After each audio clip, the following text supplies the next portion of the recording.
नमस्कार, मैं हूं दीपाली राणा। आप देख रहे हैं कमोडिटी राउंड अप। कमोडिटी बाजार के एक्शन पर तो नजरें रहेंगी ही, लेकिन फोकस रहेगा गोल्ड पर, जहां पर घरेलू बाजार हो या इंटरनेशनल मार्केट्स रिकॉर्ड हाइज देखने को मिल रहे हैं। इंटरनेशनल मार्केट्स में भी रिकॉर्ड हाइज के आसपास ही कारोबार कर रहा है। और आज जो फेडरल रिजर्व की तरफ से जो स्टेटमेंट्स आने हैं, रिमार्क्स आने हैं, उसको मार्केट क्लोजली वॉच करेगा। और इन रिमार्क से पहले हालांकि आज फ्लैटिश टोन पर ट्रेडिंग होते हुए दिखाई दे रही है, लेकिन सवाल यही है कि यहां से सोने की चाल क्या रहेगी। क्या दिवाली पर 78,000 का भाव देखने को मिलेगा सोने पर? इस पर एक डीप एनालिसिस करेंगे, समझेंगे रणनीति क्या होनी चाहिए इन्वेस्टर्स की, ट्रेडर्स की, और प्राइस फ्यूचर लेंगे ही। साथ ही खाद्यान्न में देश हो रहा है आत्मनिर्भर, इस पर एक खास खबर आपके लिए लेकर आएंगे। और फूड ग्रेन्स की अवेलेबिलिटी किस तरीके की है, भारत में क्या इनिशिएटिव्स लिए जा रहे हैं, इस पर भी करेंगे चर्चा। और बात करेंगे मॉनसून की। जाता हुआ मॉनसून आफत बन गया है, क्या ये चिंता की बात है? क्या मायने हैं इसके, क्या असर इसका हो सकता है? इन सब पहलुओं पर चर्चा रहेगी। हमारे साथ बातचीत करने के लिए पेज 360 के को-फाउंडर अमित गोयल, केडिया एडवाइजरी के डायरेक्टर अजय केडिया, और ब्रेक के बाद हमारे साथ होंगे farmer union agriculture secretary Siraj Hussain और स्काईमेट में मेट्रोलॉजी और क्लाइमेट चेंज के प्रेसिडेंट जीपी शर्मा। लेकिन सबसे पहले बात सोने की कर लेते हैं। इंटरनेशनल मार्केट्स में अगर भाव देखेंगे आज की फिलहाल तो $2685 के आसपास ये ट्रेड कर रहा है। आज लेटर इन द डे जो फेडरल रिजर्व की तरफ से रिमार्क्स आने हैं उसको मार्केट वॉच कर रहा है। उससे ठीक पहले थोड़ी सुस्ती हम देख रहे हैं, लेकिन आगे और भी रेट कट होगा यूएस में। इस एक्सपेक्टेशंस की वजह से हमने काफी अच्छी बाइंग देखी है। अक्रॉस द ग्लोब सोने में काफी स्ट्रॉन्ग बाइंग इमर्ज होती हुई दिखाई दी है। लेकिन करना क्या है आपको, क्या चाल रह सकती है यहाँ से, इस पर हम करेंगे बातचीत। अजय केडिया ऑलरेडी हमारे साथ बने हुए हैं। अजय नमस्कार, स्वागत है आपका। तो पहले तो गोल्ड पर ही बताइए, सुस्ती कल रिकॉर्ड हाइस छूने के बाद क्या सजेशन आप अपने क्लाइंट्स को इस वक्त दे रहे हैं? Very good Deepak ji. देखिए, गोल्ड में हमने ऑलरेडी देखा है कि पिछले हफ्ते जो रेट कट्स हुए थे उसी के नतीजन हमने हाई बनते हुए देखा है, लेकिन उससे ज्यादा इंपॉर्टेंट था वो था जियो पॉलिटिकल कंसर्न। तो हमने ऑलरेडी सैटरडे संडे मंडे देखा है कि ये एस्केलेट होते जा रहा है, जिसका गोल्ड को बेनिफिट मिलता हुआ दिखाई दिया। डोमेस्टिक मार्केट में हमने लाइफ टाइम हाई बनते हुए देखा, इंटरनेशनल में अब 2700 के करीब जा रहा है। नो डाउट फेड का जो डॉविश ट्रेंड है वो आगे कैसा रहेगा ये इंपॉर्टेंट रहेगा। अब यहां तक तो क्लियर है, 0.5 का रेट कट कर चुके हैं, 0.5 का रेट कट और होगा। अगले साल भी 1% के आसपास का रेट कट रहेगा। नवंबर के में जो प्रोबेबिलिटी बन रही है वो 62% के करीब बन रही है, जिसकी वजह से हम देख रहे हैं कि डॉलर इंडेक्स में कंटिन्यू गिरावट है। और कल एक ऐसा टाइम था जहां पे डॉलर इंडेक्स 100 के नीचे चले गया था। बट आई थिंक आज रात को जो फेड के स्टेटमेंट्स आने हैं, आगे के टोन पे क्लैरिटी मिलेगी। इसके चलते कल से हम देख रहे हैं मार्केट एक सीमित दायरे में ट्रेड कर रहा है। तो मुझे लगता है दायरा मेंटेन रहेगा, जो 75,000 से 75,700 के बीच में ही रहेगा। बाय ऑन ड्रॉप की रणनीति बनाई है, बट थोड़ा सा कॉशियस रहिए, because technically market overbought zone में है। तो मुझे लगता है 75,100 के करीब लेना है। 74,850 का स्टॉप लॉस लगाइए। 75,700 तक के टारगेट हम गोल्ड में आते हुए देखेंगे।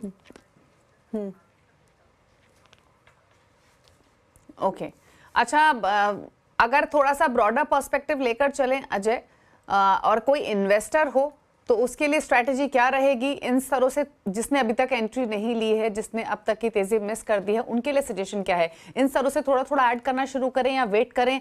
सपोर्ट, अगर थोड़ा बहुत प्रॉफिट टेकिंग आई भी तो कहां तक जा सकता है? और सबसे इंपॉर्टेंट सवाल कि अब क्योंकि दिवाली महज 1 महीने बाद है, तो 1 महीने में भाव आप कहां देख रहे हैं? देखिए भाई, पिछले दिवाली पे हमने एक रिपोर्ट निकाली थी जहां पे हमने रखा था 24 में 2400 सोना, और वो टाइम पे 1750 का भाव था। ऐसा लग नहीं रहा था किसी को भी कि इतना जंप आ जाएगा। बट मुझे लगता है कि ये रैली एक परपेचुअल रैली में बदलती हुई दिखाई देगी। 2008 में भी हमने ऐसा ही रेट कट और स्टेप्स आते हुए देखा था ग्लोबल फाइनेंशियल क्राइसिस के टाइम पे, जब सोना $650 से चलना चालू हुआ, $1920 तक चले गया था।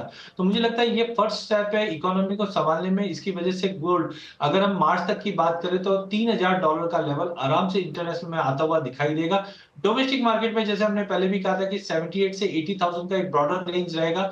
ईयर एंड खत्म होते होते मुझे लगता है कि प्राइजेस आराम से 78 के करीब जाता हुआ दिख रहा है, क्योंकि करंटली अगर हम देखें जियोपॉलिटिकल टेंशन तो हमारे साथ है, डॉलर में डी डॉलराइजेशन की वजह से वीकनेस है। साथ में हम देख रहे हैं कि ईटीएफ और सेंट्रल बैंक की जो बाइंग है ये बड़ा कारण है जिसकी वजह से रैली स्टार्ट हुई। तो ये तो जस्ट एक स्टार्ट पॉइंट ही है। हाँ, टेक्निकली ओवरबॉट होने की वजह से बीच बीच में छोटे करेक्शन लेंगे, इस करेक्शन पे लेके चलना चाहिए। तो मुझे लगता है वर्स्ट इन केस अगर कोई भी चीजें प्रॉफिट बुकिंग में आता भी है तो 73,500 एक नया लेवल होगा जहां पे हमें एंट्री करके चलना चाहिए।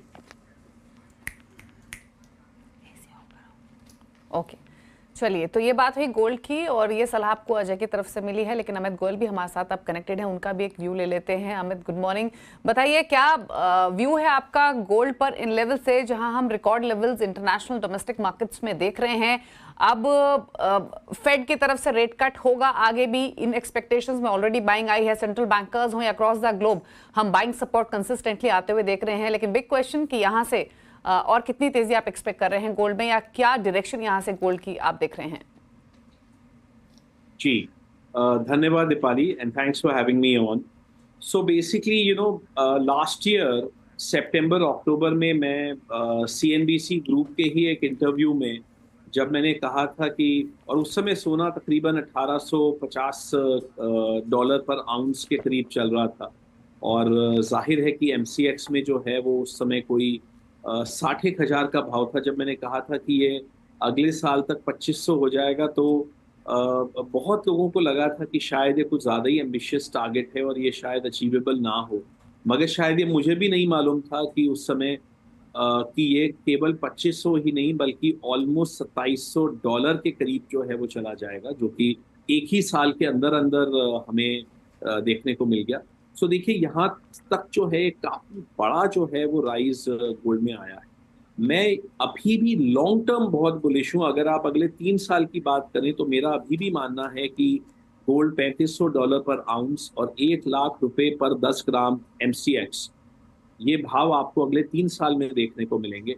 मगर 1800 से 2600 या 2700 की जो जर्नी है, जो वो 50% बढ़ा है, वो हमने 1 साल में किया है। मगर जो अगला जो 50% राइज है वो 1 साल में नहीं होने वाला है। अगला 50% राइज के लिए प्रॉबेबली हमें शायद 3 साल के लिए वेट करना पड़ेगा। पहली बात ये मैं कहना चाहूँगा। और दूसरी बात मैं ये कहना चाहूँगा कि on a near term base हमें अब थोड़ा कंसर्न लग रहा है, क्योंकि थोड़ा मार्केट फ्रॉथी हो गया है। मार्केट में लोग कुछ ज्यादा ही जो है वो उत्तेजित हो गए हैं गोल्ड के और इवन सिल्वर को भी लेके। मेरा ऐसा मानना है कि यहाँ से जो है वो फिलहाल अगले 6 महीने की अगर मैं बात करूं तो मुझे अपसाइड जो है वो बहुत ज्यादा नहीं लगता, और मुझे लगता है कि एक रेंज बन सकती है। उस रेंज का डाउनवर्ड लेवल है वो आप मान के चलिए 2500 डॉलर पर आउंस, और अपवर्ड रेंज जो है आप 2700 सवा 2700 डॉलर पर आउंस आप एक upward end of the range लेके चलें। और ये हो सकता है कि हम अगले 4 से लेके 6-7 महीने इस रेंज में डाल दें। मगर कोई भी निवेशक अगर उचित समय पे अगले 6 महीने में बाय ऑन डिप्स की स्ट्रैटेजी अगर फॉलो करता है और धीरे धीरे करके पोजीशन बनाता है अपनी इन्वेस्टमेंट, तो आई थिंक अगले 3 साल में जो another 50% रिटर्न के। ओके अच्छा, फिर अमित एक चीज बताइए, जो ट्रेडर्स या फिर जो इन्वेस्टर्स ऑलरेडी काफी अच्छे प्रॉफिट्स में, इन्वेस्टर्स की प्रिसाइसली बात कर लेते हैं, उनके लिए सजेशन क्या है? थोड़ी प्रॉफिट टेकिंग ले, क्योंकि गोल्ड में इन्वेस्टमेंट के वेरियस सोर्सेज हैं, पैसा डेफिनेटली इन्वेस्टर्स का बना है, क्या उनको यहाँ थोड़ा सा मुनाफा लेना चाहिए? दूसरी बात, जैसे आपने कहा कि अगले 4 से 6 महीने अपॉर्चुनिटी मिलेगी खरीदारी करने की, तो स्टैगर्ड वे में बाइंग करना क्या मौजूदा लेवल से ही शुरू कर दें या थोड़ा सा वेट करें? बहुत अच्छा सवाल है आपका दीपाली। सो देखिए, मेरा ऐसा मानना है कि इन्वेस्टर्स जो कि बहुत पहले से जो गोल्ड में एंटर जो कर चुके हैं, फॉर एग्जांपल हम लोग ऑलमोस्ट पिछले 5 साल से बुलिश हैं। मई 2019 में हमने बहुत बड़ी बाय कॉल दी थी और उस समय सोने का भाव 1280 डॉलर पर आउंस था और एमसीएक्स में जो है वो तकरीबन 32,000 रुपये था। वहाँ से जो है वो ऑलमोस्ट 2.5 गुना हो गया है एमसीएक्स। तो मेरा ऐसा मानना है कि यहाँ पे प्रॉफिट बुकिंग थोड़ी थोड़ी करके करनी चाहिए। सो मेरा मोटो अब यहाँ पे रहेगा सेल ऑन राइस। और जहां तक इन्वेस्टमेंट पोजीशन बनाने का सवाल है, मुझे लगता है कि इन्वेस्टमेंट आप शुरू करनी चाहिए जब इसका भाव 2600 के आसपास आ जाए, वहां से इन्वेस्टमेंट शुरू करनी चाहिए और फिर उसके बाद बाय ऑन डिप्स करनी चाहिए। तो आप ये मान के चलिए कि 2660 या उसके ऊपर cell gradually on rise and book your profits, and 2600 के नीचे you can start creating your buy positions और आप अगले 6 महीने में अपनी buy position बनाइए, क्योंकि लॉन्ग के लिए अभी भी हमें सोना काफी अच्छा ही लगता है। ओके चलिए, तो ये इंपॉर्टेंट लेवल्स आपको बताए हैं। आप नोट कर लीजिए जो अमित ने मेंशन किए हैं। जो अगले 4 से 6 महीने में ये एक्सपेक्ट कर रहे हैं रेंज, वो $2500 से $2725 के आसपास रह सकती है। प्रॉफिट्स में है तो 2660 के आसपास थोड़ा प्रॉफिट लीजिए, सेल ऑन राइज की स्ट्रैटेजी रखिए। वहीं बाय ऑन डिप्स आपको करना है $2600 के आसपास जब पहुंचे, वहां से धीरे धीरे आप खरीदारी शुरू कर सकते हैं लॉन्ग टर्म के हिसाब से, क्योंकि लॉन्ग टर्म व्यू इंटैक्ट ही है। गोल्ड की बात तो हुई अमित, लेकिन एक राय आपकी सिल्वर पर भी चाहिए। यहाँ पर आप क्या सजेशन है, क्योंकि सिल्वर में हम बुलियन के ट्रिगर के साथ साथ मेटल का भी इम्पैक्ट देखते हैं। मेटल्स में हमने चाइना स्टिमुलस की एक्सपेक्टेशंस से में ही तेजी आनी शुरू हो गई थी, अब खबर आ चुकी है। स्ट्रेंथ हमने सेलेक्ट मेटल्स में काफी अच्छी देखी है। तो क्या व्यू है सिल्वर पर इन स्तरों से? दीपाली, मैं इस समय सिल्वर पे बहुत ज़्यादा बुलिश नहीं हूँ, ना तो शॉर्ट टर्म के लिए और ना ही मीडियम टर्म के लिए। मैं ये नहीं कह रहा हूँ कि सिल्वर खरीदने में आपको लॉन्ग टर्म में नुकसान होगा, मैं ऐसा बिल्कुल नहीं कह रहा। मगर मेरा ऐसा मानना है कि जो गोल्ड सिल्वर रेशियो है, जो कि अभी तकरीबन 83 के आसपास चल रहा है, 83 के रेशियो में मैं जो है वो गोल्ड में खरीदारी करना चाहूँगा। सिल्वर में मैं अपना एलोकेशन तभी बढ़ाऊंगा जब गोल्ड सिल्वर रेशियो जो है वो 94-95 के रेंज में होगा। तो अभी सिल्वर ने बहुत मैसिवली आउट परफॉर्म किया है गोल्ड को। अगर पिछले 3 हफ्ते की बात की जाए, सितंबर शुरू में गोल्ड सिल्वर रेशियो 90 के करीब चल रहा था, और उसके बाद जो है वो गोल्ड भी बढ़ गया है तकरीबन 8%, और सिल्वर जो है वो तकरीबन 16-17% बढ़ गया है। क्योंकि एक तो गोल्ड के बढ़ने से फायदा हुआ, और दूसरा कमोडिटीज के बढ़ने से गोल्ड सिल्वर रेशियो जो है वो 90 से 82.5-83 के रेंज में आ गया। तो मुझे लगता है कि सिल्वर खरीदने का ये उपयुक्त समय बिल्कुल भी नहीं है। ये सिल्वर को में प्रॉफिट बुकिंग करने का एक अच्छा समय हो सकता है on a near term basis. और जब भी गोल्ड सिल्वर रेशियो 92 के ऊपर जाए, वहां निवेशकों को सलाह दूंगा कि आप गोल्ड को छोड़ के आप धीरे करके अपनी सिल्वर में एलोकेशन बढ़ाएं। मगर 83 के लेवल पे मैं वो सलाह नहीं दूंगा। और ये मैं कैविएट यहाँ चाहूंगा कि ये 83 वाला लेवल हो सकता है भी हो जाए, 81 भी हो जाए, मगर आपको उससे जो है आपको चिंता नहीं करनी है। आपको गोल्ड सिल्वर रेशियो 92 के ऊपर आपको सिल्वर में खरीदारी शुरू करनी है, और तब तक आपको अपनी गोल्ड में ही आपको अपनी वेटेज बढ़ानी है। मगर गोल्ड में भी वेटेज तब बढ़ानी है जब वो 2600 या उसके नीचे जब वो ट्रेड कर रहा होगा in terms of the dollar price. Okay, चलिए, शुक्रिया अमित आने के लिए शो में और अपने व्यूज गोल्ड सिल्वर पर देने के लिए। तो सिल्वर में भी फिलहाल प्रॉफिट लेने का समय है। लॉन्ग टर्म व्यू में हालांकि सिल्वर तेज दिख रहा है, लेकिन फिलहाल के लिए स्ट्रैटेजी आपको रेकमेंड की गई है। अजय केडिया बने हुए हमारे साथ, रुक रहे हैं एक ब्रेक के लिए। ब्रेक के उस पार बातचीत करेंगे मॉनसून की, मिजाज समझेंगे मॉनसून का। छोटे से ब्रेक के बाद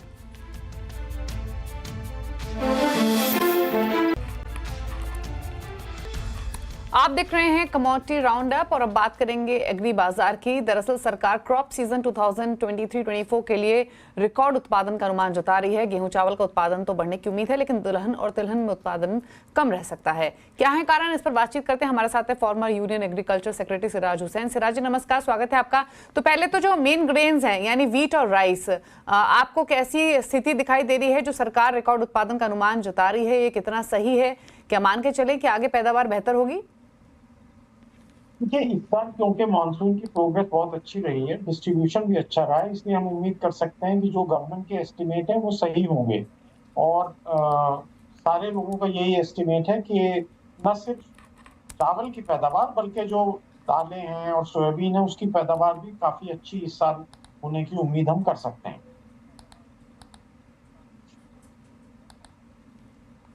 ओके, और दलहन और तिलहन, क्योंकि ये भी यहाँ पर सरकार की जो इंपोर्ट डिपेंडेंसी है वो काफी है, तो दलहन तिलहन में सरकार कोशिश तो लगातार कर रही है कि स्थिति सुधरे, बट वहां पर इस बार भी हालात वैसे ही रहेंगे।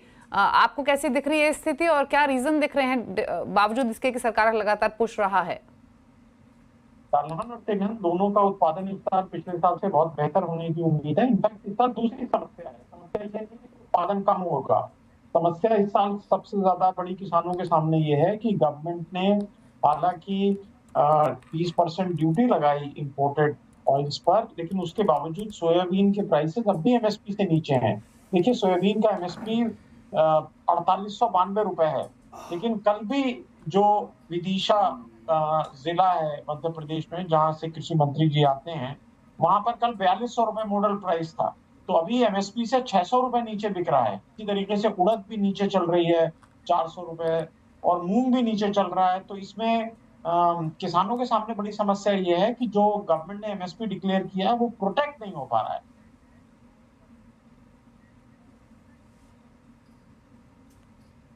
ओके, तो यहाँ पर दलहन और तिलहन दोनों की ही जो स्थिति है वो कंफर्टेबल दिखाई दे रही है। तो एक चीज़ और आपसे पूछना चाहेंगे फिर, जो स्पेशली ऑयल्स और पल्सेस दोनों का जो प्राइस सिनेरियो रहेगा, कि एक्सपेक्ट करें कि आगे जाते हुए रिलीफ मिलेगा कंज्यूमर्स को, कंसीडरिंग जैसे आपने भी कहा कि स्थिति पिछले साल के मुकाबले बेहतर रहेगी। यहाँ पर हमने ऑलरेडी प्राइस सर्च देखा है, स्पेशली पल्सेस में, कुछ मेजर और मेन पल्सेस है वहाँ पर। क्या ट्रेंड्स आप देख रहे हैं यहाँ से? हम तो उम्मीद कर सकते हैं कि इस साल एडिबल ऑयल के प्राइसेस थोड़ा सा बढ़े हैं ड्यूटी बढ़ने की वजह से, लेकिन क्योंकि क्रॉप बहुत अच्छी है इसलिए बहुत ज्यादा इन्फ्लेशन की उम्मीद नहीं है। इसी तरीके से दालों का उत्पादन भी इस साल बहुत अच्छा है, तो दालों का इन्फ्लेशन भी मॉडरेट रहेगा। ये तो कंज्यूमर का पॉइंट ऑफ व्यू हुआ, लेकिन जो प्रोड्यूसर का पॉइंट ऑफ व्यू है उसमें काफी दिक्कत आ रही है, क्योंकि प्रोड्यूसर को रिम्यूनरेटिव प्राइसेस नहीं मिल पा रहे।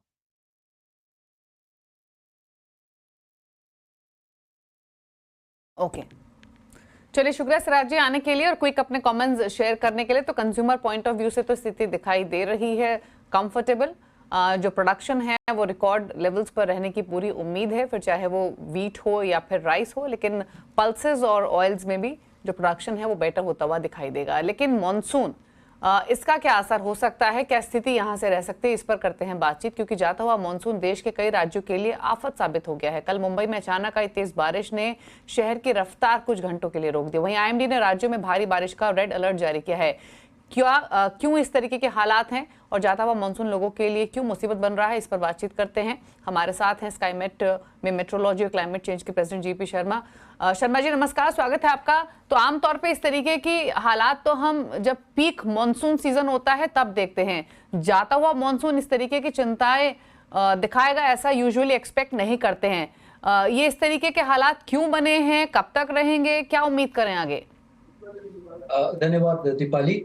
देखिए, जहां तक मुंबई का सवाल आपने उसका जिक्र किया, मैं तो कह रहा हूं ये एक सामान्य सी बात है। दरअसल इस बार मानसून की वेरिएबिलिटी मुंबई में बहुत ज्यादा देखने को मिली। शुरुआत बहुत ज्यादा अच्छी नहीं थी। जून में रेनफॉल काफी कम रहा, जुलाई में एकदम डबल, सामान्य से दुगना, अगस्त में फिर कम, सामान्य से 200 मिलीमीटर, और सितंबर भी अभी तक बहुत धीमे धीमे ही चल रहा था। ये पिछले 3 दिनों की वर्षा के कारण ही वहां पे जो सामान्य जो रेनफॉल होता है सितंबर का, उसको वो कैचअप कर पाए। हाँ, पिछले 24 घंटों में बहुत ज्यादा वर्षा, 170 मिलीमीटर वर्षा हुई है। लेकिन पहले भी लगभग मैं देख रहा था आंकड़े, हर साल सितंबर में लगभग 100-150 मिलीमीटर बारिश तो एक आध दिन जरूर होती है। कई साल ऐसे हैं जिसमें कि 2-3-4 दिन तक भी ऐसा माहौल रहता है। और अभी भी जो हालात थोड़े ठीक हुए हैं देर रात से और सुबह से, पर आज बाद दोपहर, शाम को, रात को एक बार मुंबई में फिर से भारी वर्षा का अनुमान है। होगी, एक बार फिर से होगी, और जैसा कि पिछले कल हुआ है उसी तरह के हालात रहेंगे और हमें सावधानी बरतने की जरूरत जरूर रहेगी। और कल के दिन भी अब थोड़ी भारी वर्षा का अनुमान रहेगा। जहां तक देश के बाकी भागों में मानसून की चाल अच्छी रही है। अच्छे मानसून के चलते केवल कुछ पॉकेट जरूर ऐसी हैं जिसमें कि मानसून कम रहा है। जैसे पंजाब में आप देखें लगभग 30% की कमी है, बिहार में 30% की कमी है। लेकिन अच्छे से अच्छा मानसून भी ऐसा ही पैटर्न देके जाता है कि लगभग 15-20% ऐसे एरिया वाइज जरूर रहती हैं कुछ पॉकेट्स जिसमें कि अच्छा मानसून भी कम कम कम वर्षा देगा। और इसी तरह कोई खराब से खराब मानसून भी कोई होगा तो 20% एरिया ऐसे जरूर होते हैं जिसमें अच्छी वर्षा होती है। तो एक सामान्य से एक अच्छा वाला मानसून है ये। देश के काफी सारी भागों में अच्छी वर्षा हुई है। कारण ये है कि इस बार जो बेसिकली मानसून डिपेंड करता है, जो बे ऑफ बंगाल की खाड़ी से जो मानसून सिस्टम बनते हैं, अगर वो उनका ट्रैक और उनकी फ्रीक्वेंसी बेसिकली उस पर डिपेंड करता है। बहुत ज्यादा सिस्टम बने हैं एक के बाद एक, जैसे ट्रेल बन जाती है सिस्टम्स की, वो हमें सितंबर के महीने में भी देखने को मिला। अगस्त में तो कुछ था ही, मिड अगस्त तक, उसके बाद सितंबर में काफी अच्छे सिस्टम बने। ये सब कुल मिला के और अभी और वर्षा संभावित है, अभी खत्म नहीं हुआ। हालांकि देश के उत्तरी भाग जो है, मैदानी क्षेत्र है, उनमें वर्षा जरूर कम हो जी। जाएगी, उसमें मानसून का थोड़ा वापसी की शुरुआत हो चुकी है। लेकिन अभी देश के मध्यवर्ती भागों में, मैं तो कह रहा हूँ, अभी अगले 48 घंटों में गुजरात में शर्मा जी, चलिए, ये तो आपने ओवरऑल मॉनसून की बात की, लेकिन मैं महाराष्ट्र में आम इंसान के पर्सपेक्टिव से पूछना चाहती हूँ, क्योंकि अचानक जब रात बारिश हुई तो चिंताएं हो गई लोगों को कि कैसे घर पहुंचेंगे। हालांकि फिलहाल हालात ठीक हैं। महाराष्ट्र में या मुंबई में कैसे रह सकते हैं अगले कुछ दिन बारिश के हिसाब से? देखिए, जहां तक कल की बात है, महाराष्ट्र के मुंबई के साथ साथ इवन पूना में बहुत भारी वर्षा हुई है। पूना में जनरली मानसून के दिनों में हल्की वर्षा रहती है, बहुत भारी वर्षा नहीं होती है, लेकिन जिनका जो ऑब्जर्वेटरी है शिवाजी नगर, 130 मिलीमीटर के करीब वर्षा हुई है, वो भी बहुत भारी है। लेकिन खासकर ज्यादा जो क्षेत्र है मध्य महाराष्ट्र के, उसमें ज्यादा वर्षा नहीं हुई। नासिक की बात करें, जो सांगली, सतारा, कोल्हापुर, शोलापुर, ठीक ठीक हल्की वर्षा हुई है। लेकिन ये जो कोंकण तट है, नीचे सिंधुदुर्ग, रत्नागिरी से शुरू होके भारी वर्षा की शुरुआत हुई थी, और कल के दिन जैसे मुंबई और उसके आसपास के क्षेत्रों में हुई है, आज भी संभावित है। कल वो वर्षा का ज्यादा जो प्रभाव रहेगा वो मुंबई के उत्तर में जाकर जो गुजरात के दक्षिणी भाग है, सूरत, वलसाड वगैरह, उस पर ज्यादा होगा। लेकिन आज के दिन मैं कहूंगा हमें सावधानी बरतने की जरूरत रहेगी मुंबई में। कल जैसी ही वर्षा आज भी संभावित रहेगी। जी। ओके, चलिए, शुक्रिया सर आपका बताने के लिए किस तरीके के हालात आज से रह सकते हैं, लेकिन मुंबई में आज भी भारी बारिश हो सकती है। Thank you sir. और इसी के साथ एक ब्रेक का भी वक्त हो गया है। अजय, आपका भी शुक्रिया व्यू देने के लिए, अपने गोल्ड पर स्ट्रैटेजीज शेयर करने के लिए। रुक रहे हैं इसी के साथ एक ब्रेक के लिए। ब्रेक के उस पार आपके लिए लेकर आएंगे फ्यूचर एक्सप्रेस।